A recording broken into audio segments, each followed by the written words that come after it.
Mycket välkomna. Warmly welcome here to this press briefing after our discussion. Warmly welcome to Stockholm, Jens. Always great to have you here, especially nice to have you here during these times. During my first week as Swedish Prime Minister and my first international visit, I visited Jens at NATO headquarters in Brussels, and this was to demonstrate that because for the government's most important task in terms of foreign policy and security, as I described it, is the declaration of the government together with Finland to complete the extension to NATO, to strengthen the Swedish defense, and to maintain our obligations as a member and to systematically integrate with NATO's different structures. This is a paradigm shift for the Swedish security policy. This is what we're doing. Just a couple of minutes ago, we finished the meeting with the party leaders for all the parliamentary parties who support the Swedish accession to NATO. I wanted everyone to get a chance to get an informal discussion with Jens about where we are right now, what else we can do to make the process quicker, how we could consider Sweden's and Finland's joint journey, and what are the risks and the opportunities in place. And Jens patiently answered all the questions which came from the Swedish party leaders. Earlier today, I visited I informed all the parties and the head of the state about the NATO government bill, which will be proposed by the government. As we know, that there is a very strong and very broad support in the Swedish Riksdag for extension to NATO. And 30 minutes from now, there'll be a government meeting to make the formal decision to make the Swedish NATO bill, to propose it to the Riksdag. It's our opinion that the Riksdag, the Swedish Parliament, will make a decision on the NATO issue within a couple of weeks. And by that time, Sweden will be completely ready to assent to NATO after ratification by Hungary and Turkey, which means that Sweden will be moving at the same pace as Finland. This information has been also provided to our Finnish friends. This week, on Thursday, the government will make a decision on a completely new terror legislation after the decision by the Riksdag, by the Parliament.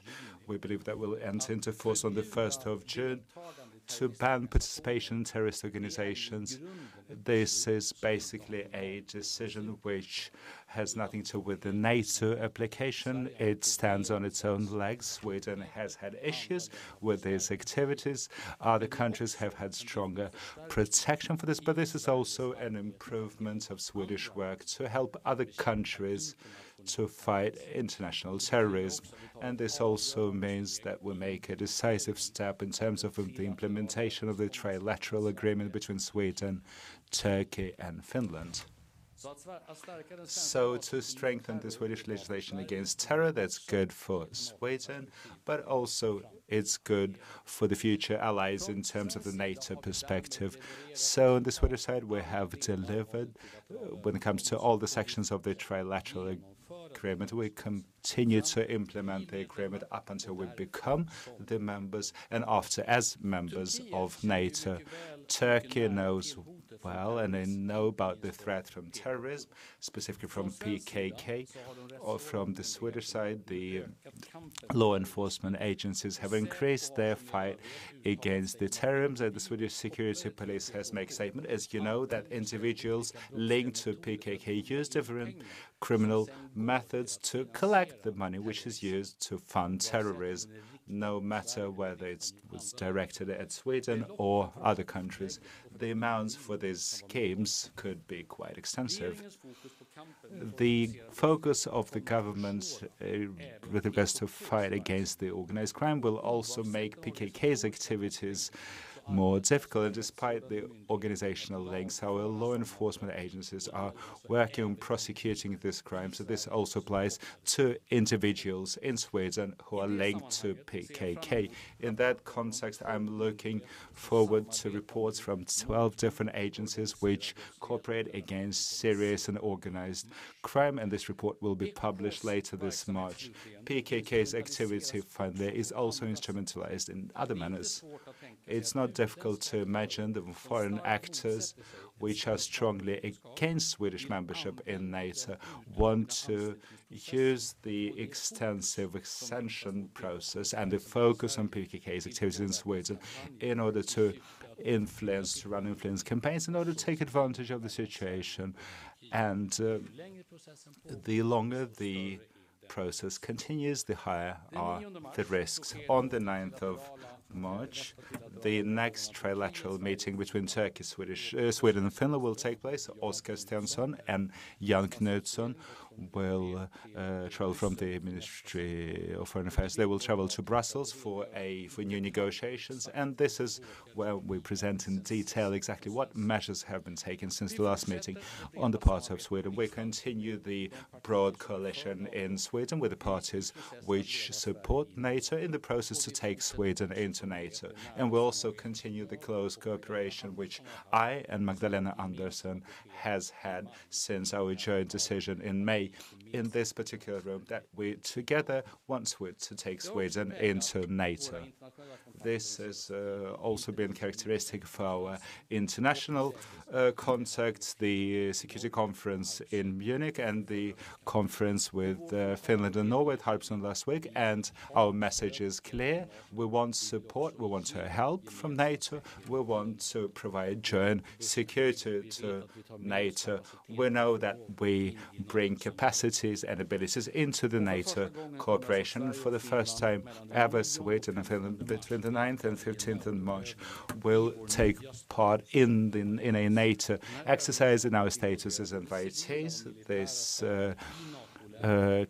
This training exercise will involve military and civil staffs in NATO countries, Stockholm, Helsinki, and the NATO Strategic Command. Sweden is safer now compared to when we applied for membership in NATO, thanks for the security assurances, which we have received from large and important NATO countries, and there's a lot of strong support from other NATO countries for Sweden and Finland to become members of NATO. We live, as you all know, in dangerous times. This is the worst times for Ukraine. To strengthen NATO is something which is very important to everyone who sees these threats today, and this is what we discussed in detail with Jens Stoltenberg. Jens, thank you. Thank you, Prime Minister Kristersson. Dear Ulf, thank you for the possibility to conduct the meeting here in Stockholm. And thank you for, it's always good to come to Stockholm, especially today.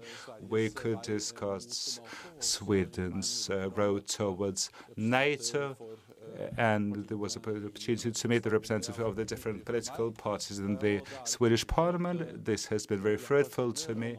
And this shows that me personally and NATO focus a lot on further ratification process, both for Sweden and Finland. I will move on to English, and I will take Q&A in Scandinavian. We meet at the critical time for our security. President Putin's war against Ukraine grinds on. He is not preparing for peace. He is preparing for more war, launching new offensives, mobilizing more forces, and reaching out to other authoritarian regimes for more weapons. So today we discussed the urgent need to step up and sustain our support for Ukraine's sake, and also for our own security. I welcome the significant financial, humanitarian and military assistance Sweden is providing to Ukraine. This includes training, artillery ammunition, and soon main battle tanks. Sweden is also playing a leading role through your presidency in the European Union, coordinating more support for Ukraine and more sanctions on Russia. More than a year since Russia's full-scale invasion, Ukraine stands defiant. NATO is united, and our alliance is stronger than ever and will soon be larger. Today we discussed finalizing Sweden and Finland's accession to NATO. This is a top priority, and we are making progress. Turkey has legitimate security concerns. No NATO ally has suffered as many terrorist attacks. I welcome that Sweden has stepped up in the fight against terrorism, including the PKK, by introducing new terrorist legislation and strengthening counter-terrorism cooperation with Ankara. I also welcome that Sweden is ensuring that there are no restrictions on arms exports to Turkey. Sweden has delivered on its commitments under the trilateral memorandum, and the time has come to finalize the ratification process. I recently met with President Erdogan, and I'm glad that he agreed to restart meetings of the Permanent Joint Mechanism. I have convened another meeting of Turkey, Finland and Sweden at NATO headquarters on Thursday. I also welcome that the Hungarian Parliament has started discussions on ratification and expect the process to be completed shortly. Sweden and Finland's membership will make our alliance stronger, with highly capable forces and advanced defense industry, and years of experience training and operating together with NATO allies. Sweden and Finland's applications have already strengthened your security. You are sitting around the NATO table, integrating into our political and military structures, and exercising more with allied forces. NATO has increased its presence in the Nordic region, and many allies have extended security assurances to Sweden and Finland. So it is inconceivable that NATO would not act if your security was threatened. Your invitation to join the alliance has demonstrated once again that our door remains open. President Putin wanted less NATO. He is getting the exact opposite, more NATO. So there, Ulf, thank you again for an excellent meeting, for your personal leadership, and for Sweden's strong commitment to NATO. I look forward to welcoming Sweden and Finland as full members of the alliance in the very near future. Thank you. Tusen tack Jens för detta, och därmed tror jag vi öppnar upp för frågor. And now open the floor to questions. We open the floor questions. Antiber here in the middle, blue jacket, TV4. Ulf Kristersson. What kind of expectations do you have with respect to the meeting of Thursday? What do you believe will come out of this meeting, considering that Turkey, before the election, will pause its parliamentary session? What's the schedule for Sweden when it comes to hopes of ratification by Turkey? The expectations are basically not highly just to have good conversation to restart. This is something I've said earlier, where we had some problematic weeks where the discussions were stopped, so it's good that they restarted. Every meeting has been quite not very dramatic. We have presented what Sweden and Finland has done, and we had a discussion with Turkey, and right at this stage there's quite a lot to tell them, specifically the terror legislation. It's much more specific now, so basically it's a working meeting. Will become slightly dramatic because the working meeting have been suspended since earlier. It hasn't been confirmed that the Turkish election will take place on the 14th of May, but I will wait until it's confirmed, and I will know when the Turkish parliament will close before the election, when they will reconvene after the election. Our basic desire is that Sweden and Finland would join NATO in conjunction with the Vilnius summit. That is still there, but we also know that Turkey makes Turkey a decision. Question to Jens Stoltenberg: if Sweden and Finland do not join NATO by the Vilnius summit, how delayed will the process become in that case? What would it mean if Sweden misses to join by the time of the Vilnius summit? My goal, what I work for, is that both Sweden and Finland should become full members of NATO as soon as possible, at least by the Vilnius summit. I cannot give any guarantees. The decision will be taken. The decision which NATO has taken, as NATO has been taken, the important decision to invite Sweden and Finland was taken at the NATO summit in June last year, and the NATO countries has followed the membership protocol for Sweden and Finland, and it has been signed by all the member countries in Sweden. What So now it's the individual decision which has to be 28 of the NATO members have ratified, 2 haven't ratified. But what I'm working with, and I'm in contact with Turkey to contribute to make sure that the ratification takes place as soon as possible. So far, this is the fastest membership process in the modern history of NATO. Sweden and Finland applied in May of last year. Already in June, they were invited to become full members. And 28 countries have already ratified the protocols. And as the Prime Minister said, Sweden and Finland are in a much more secure position compared to when they applied, because they're being integrated in NATO's structures through their status as invitees.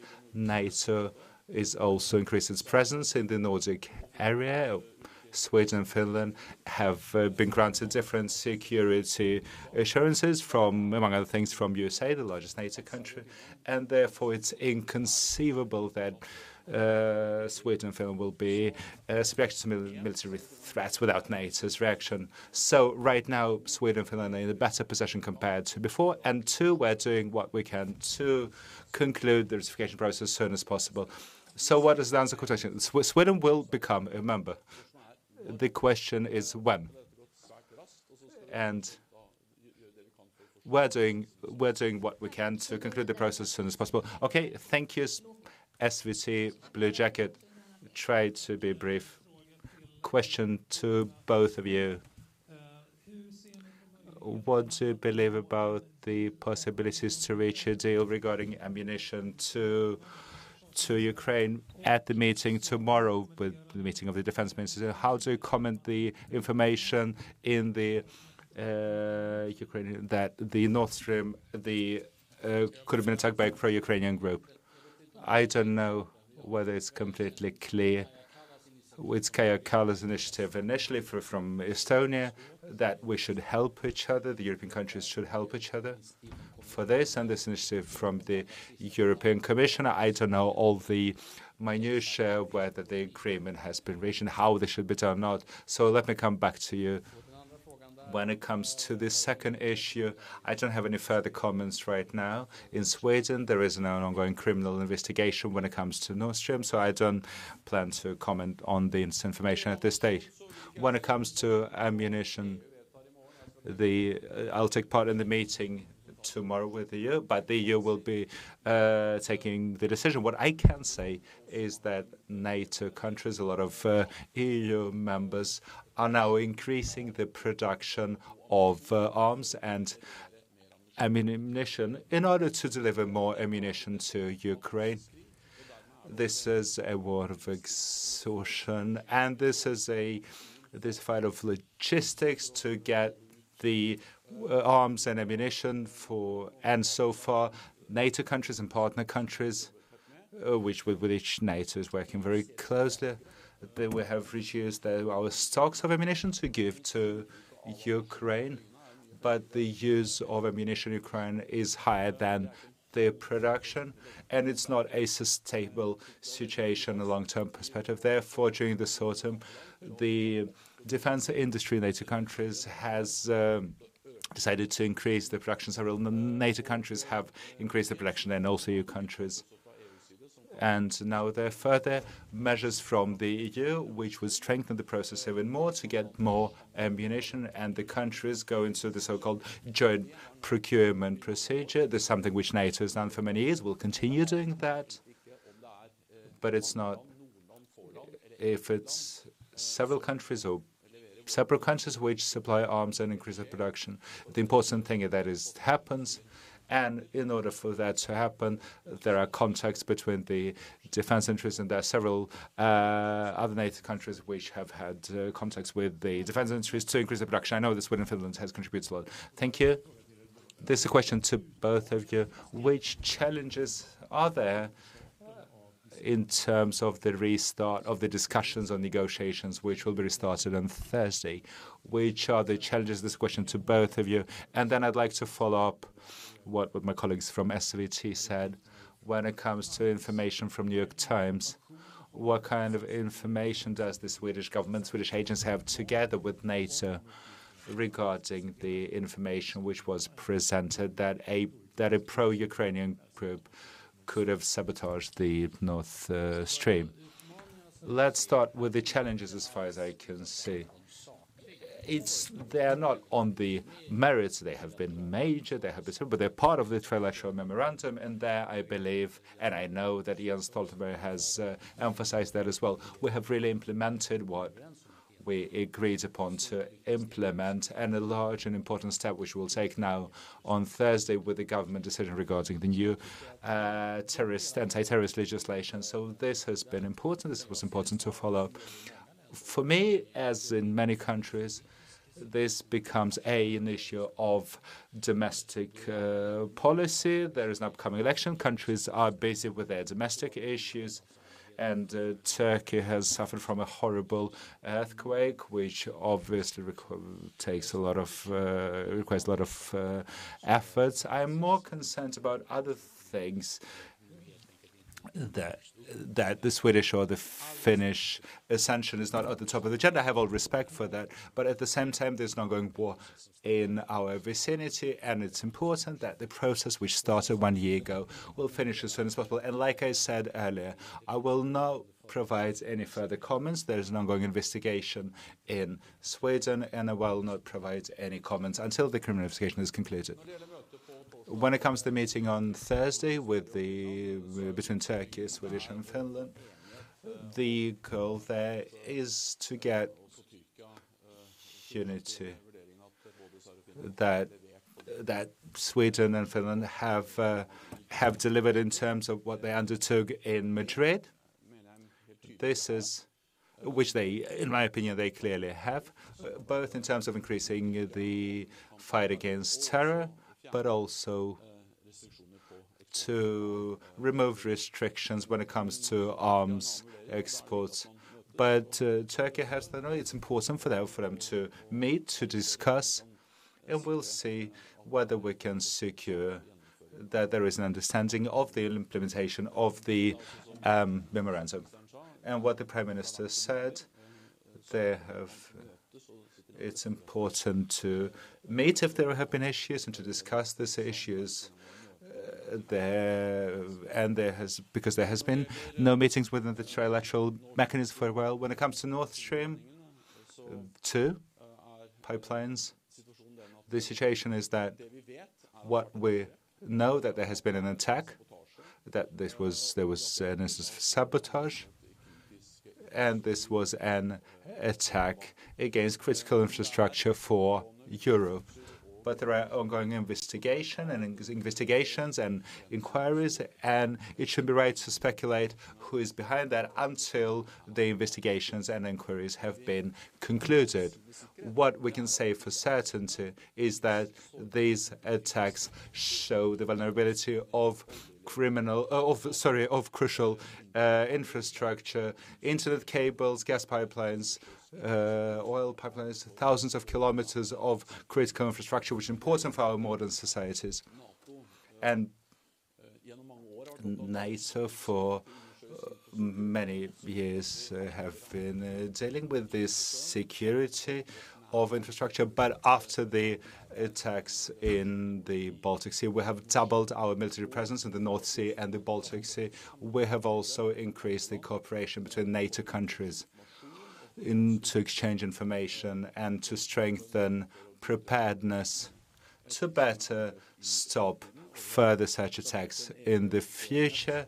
We have created a separate unit to coordinate the measures at the NATO headquarters between the member states and also private industry, which are also an important role in terms of this infrastructure to increase the security for undersea infrastructure. Last question, TT. Question to Mr. Stoltenberg. Is there any hope that already on Thursday we can get Turkey to agree that the trilateral memorandum has been fulfilled? Well, I want to be careful in terms of pronouncing about what will come out of this meeting. it will make this meeting even more difficult. What's important is that a meeting will take place, that we get the process going again. And from my point of view, this is, and I've said this earlier, but I said it both in Ankara and Istanbul last year, this autumn, and in Ankara a couple of weeks ago. I made it clear that Sweden and Finland have fulfilled the items, the requirements which follow from the trilateral memorandum. Therefore, the time has come to ratify Sweden and Finland.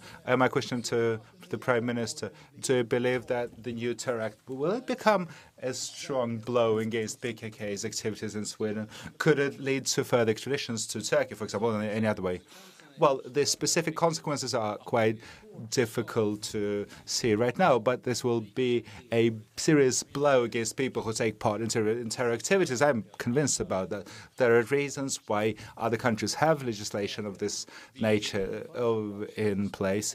There's a reason why we want to introduce this legislation in Sweden. That's why we change our basic laws in order to create possibilities for such legislation. Some people say that this is quite a profound legislation. I agree, because we have serious issues, serious problems with this issue. The problem in Sweden has been that we didn't take it seriously enough, these types of terror activities or participation or financing, which was directed at other countries rather than Sweden.